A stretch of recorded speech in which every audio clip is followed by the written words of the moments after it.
Welcome to Cover Book Beat. I'm your host, Roger Nichols. Our guest today has written a testimony about how his faith led him out of the depths of despair. Please be aware this interview contains talk about suicide, and we should note that America is experiencing a suicide epidemic. The rate of suicide almost double that of homicides. Over 1.7 million adults will attempt to take their life this year. 48,000 will no longer be with us.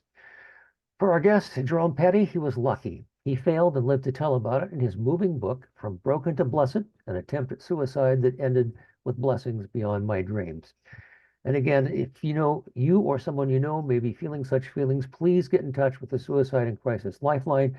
Dial 3 simple digits, 988. That's 988. And that number is staffed year-round and round the clock. If you're on the fence or even in doubt or questioning, make the call. The life you save may be your own. With all of that said, we're pleased to welcome a survivor who turned his life around.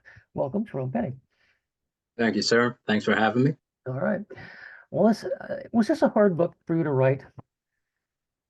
At times it was, especially when I had to go back to those dark feelings, and I had to dig and remember those feelings because I hadn't forgot about them and left them behind. So yeah, at times it was.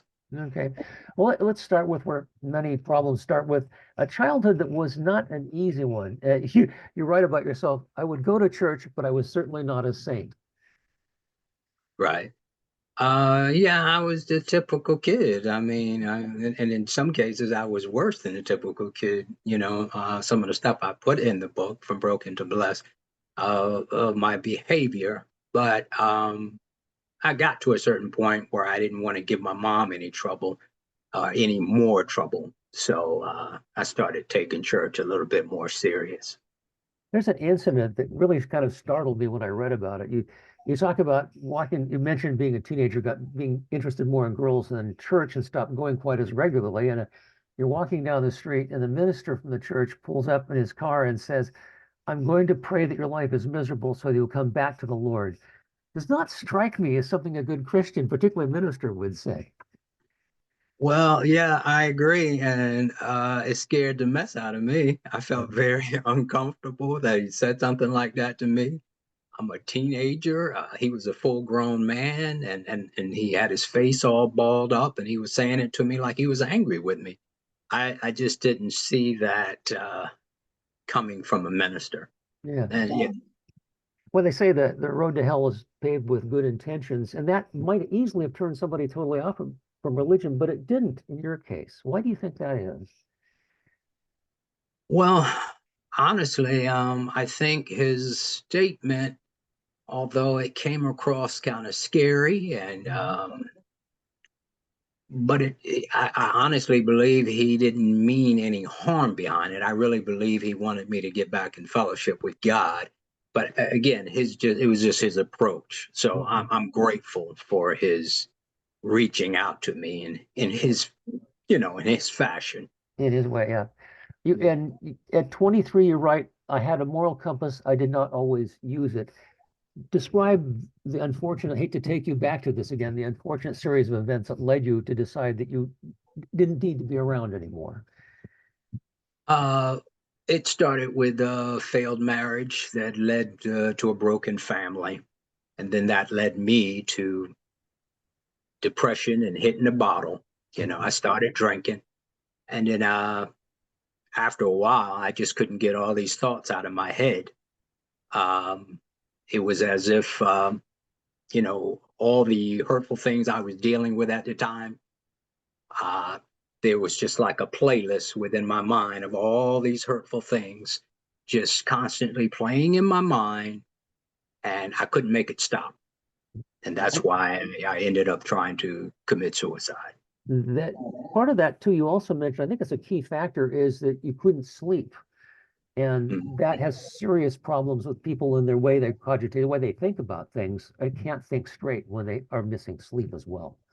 Yeah. So every time I tried to sleep, all these hurtful thoughts just kept coming to my mind. I would doze off for a few minutes and then wake up, and reality set back in. And then I was just a hot mess all over again, trying to go back to sleep. And again, just It was just painful thoughts. Yeah. It's often said that a suicide is a cry for help, and I think that was the case for you. And you didn't at the time think there was anyone you can turn to, but you found out otherwise. Yeah, I didn't want to bother my family. So I didn't want to bother anybody with my burden. So I pretty much stayed to myself, uh, until, I started having a relationship with God. So, that's what took me to the other side of all my problems. Tell people how that happened. What was the event or series of events that pushed you in the right direction? Well, I would have to say, I turned my problems over to him. I turned my heart over to him. And within time, I saw changes in my circumstances. And that gave me meaning and purpose for living. But um, it took some time. Mhm. Just me spending solitude, alone time with God in prayer, reading scripture. And it took some time, but it all worked out for me. I just have to ask this because you have various verses throughout the book, but do you have a verse that you turn to when you feel like you need to re up your or establish a closer relationship or renew your situation? Do I have a verse, you say? Yeah. Well, in my walk with God, I've gotten now in a more intimate relationship with God where God speaks to me in dreams, through his Bible, and through circumstances. And one of the times I was having a difficult time, the Lord spoke to me in scripture and was telling me, not by might nor by power, but by my spirit, you will succeed. So a lot of times when I'm going through something difficult, that's the one that I fall back on. Not by might, not by my might or my power. It's going to be by his spirit that I'm going to succeed at whatever I'm trying to do. It's interesting that once things started to go well for you, you had a fabulous, interesting career. I mean, you were working with as a contractor, and you got to travel all over the world. And you mentioned that the book was written, I think it was in Saudi Arabia. I can't remember. Oh, yeah, in Duran, Saudi Arabia. And you mentioned that the solitude that the country gave was a help in writing that. Yeah, once I started walking with God, he restored me emotionally, mentally, spiritually, and financially. And then he opened the door for me to travel the globe for the last 20 years and to see the majestic mountains of Afghanistan, the deserts of Saudi Arabia and Dubai. I got to see these giant cedar trees in Lebanon, and I got to walk the beautiful beaches of Cape Town, South Africa. If I had been successful in killing myself, I would have never seen any of that. So, Yeah. And also, you were able to reestablish some connection with your family, which I think is incredibly powerful. yes, with the breakup, when I got a divorce, yeah, it was a difficult time as far as me and my children. And I just gave them some space, and I ended up moving away from New Jersey, moving to Georgia. And I was just calling him, keeping contact with him. But, you know, over the years, things worked out, and now I have a beautiful relationship with both of my kids and my grandchildren. I thank God for it. Yeah. I bet you have inspirational stories to share with them. Yes, I do. So there are people who have a difficult time with turning to religion. Um, and you had the fortune to have been brought up as in the Baptist church, as I understand correctly. But Yes, other people may have difficulty. How would they go about trying to find that connection? What sorts of things do you suggest to them? I certainly would suggest that they give God a chance. Um, I mean, in the beginning, I didn't, I was taught about God as a child, Mhm. but I didn't get to know God myself until I was like 33 years of age.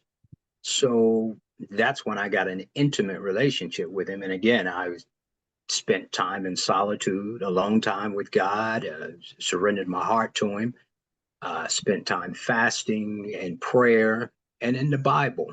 And within time, I started seeing the hand of God move in my life.